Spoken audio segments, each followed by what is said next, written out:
आज हम interlock ransomware समूह पर बात कर रहे हैं।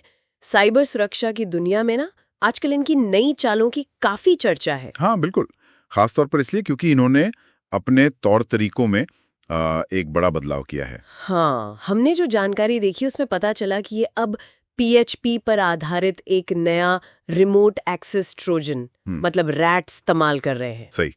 और पीएचपी देखिए एक बहुत ही आम वेब स्क्रिप्टिंग भाषा है। मतलब ये कि अनगिनत वेबसाइट्स और सर्वर्स इसे इस्तेमाल करते हैं। तो उनका निशाना बनने वाले सिस्टम्स का दायरा बढ़ गया होगा फिर तो। हाँ बिल्कुल।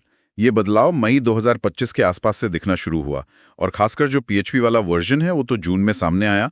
इसका कनेक्शन कांगटूक या लैंड अपडेट 808 नाम के एक ग्रुप से भी बताया जा रहा है। कांगटूक? हाँ। अच्छा, और ये इसे फैला कैसे रहे? वो फाइल फिक्स वाला तरीका वो क्या है? हाँ, फाइल फिक्स ये असल में इनके पुराने क्लिप फिक्स का ही एक अपडेटेड वर्जन है।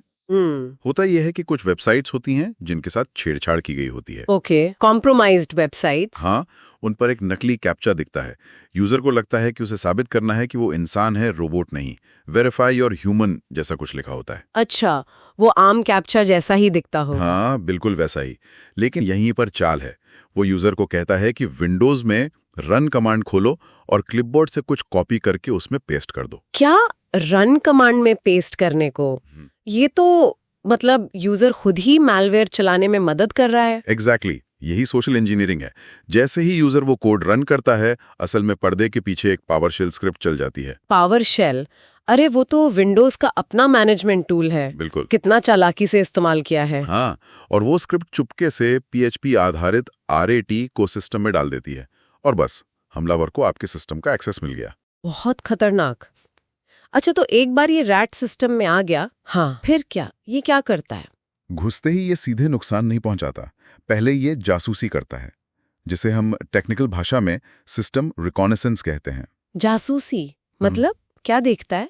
ये देखता है कि यूजर के पास एडमिन वाले अधिकार हैं या नहीं, सिस्टम में कौन कौन से प्रोग्राम चल रहे हैं, कौन सी सर्विसेज एक्टिव हैं, हार्ड ड्राइव्स कौन सी हैं, नेटवर्क कैसा है, ये सब जानकारी इकट्ठा करता है। ओके, पूरी कुंडली निकाल लेता है सिस्टम की। हाँ, और इस सारी जानकारी को जेसन फॉर्मेट में पैक करता है। जेसन?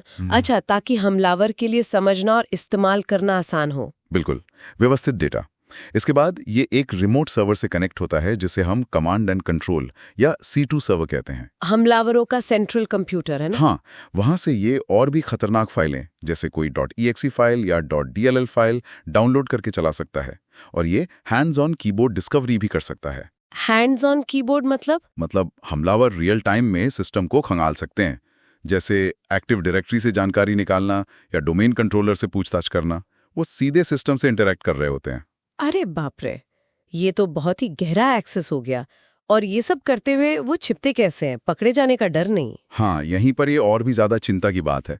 ये आरएटी छिपने में और सिस्टम पर अपनी पकड़ बनाए रखने में काफी माहिर है। कैसे? ये हमलावरों के साथ बातचीत करने के लिए मतलब C2 कम्युनिकेशन के लिए क्लाउडफ्लेयर टनल URLs का इस्तेमाल करता है।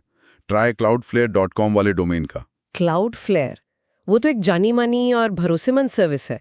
CDN और सिक्योरिटी के लिए इस्तेमाल होती है। हाँ बिल्कुल, और हमलावर इसी भरोसे का फायदा उठाते हैं। क्लाउडफ्लेयर टनल्स असल में वैध होती हैं, डेवलपर्स इस्तेमाल करते हैं। इनका इस्तेमाल करके वो अपने असली C2 सर्वर का IP एड्रेस छुपा लेते हैं। तो मतलब सिक्योरिटी के लिए बनी चीज का ही इस्तेमाल हो रहा है सिक्योरिटी को तोड़ने के लिए।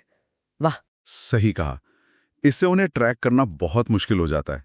और अगर मान लीजिए क्लाउडफ्लेयर टनल ब्लॉक हो भी जाए तो उनके पास बैकअप IP एड्रेस भी कोड में डाले हुए होते हैं। बैकअप भी है? मतलब पूरी तैयारी के साथ? हाँ, और सिस्टम पर बने रहने के लिए, जिसे हम परसिस्टेंस करते हैं, ये विंडोज रजिस्ट्री में बदलाव कर सकता है। Registry keys?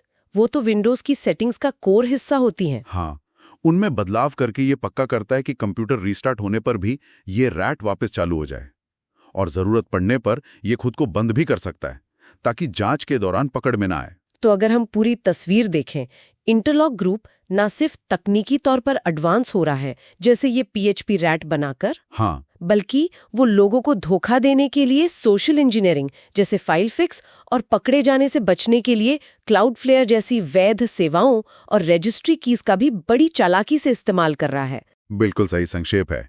ये एक मल्टीलेयर्ड खतरा है। इसमें टेक्निकल सोफिस्टिकेशन भी है और चालाक सोशल इंजीनियरिंग भी, और सबसे बड़ी बात, ये वैध इंफ्रास्ट्रक्चर का दुरुपयोग कर रहा है, जो इसे और ज्यादा खतरनाक बनाता है। ये सारी जानकारी वाकई आंखें खोलने वाली है। ये दिखाता है कि साइबर खतरे कितनी तेजी से बदल रहे हैं ना। हाँ, और ये हमें एक बहुत जरूरी सवाल पर सोचने को मजबूर करता है। क्या?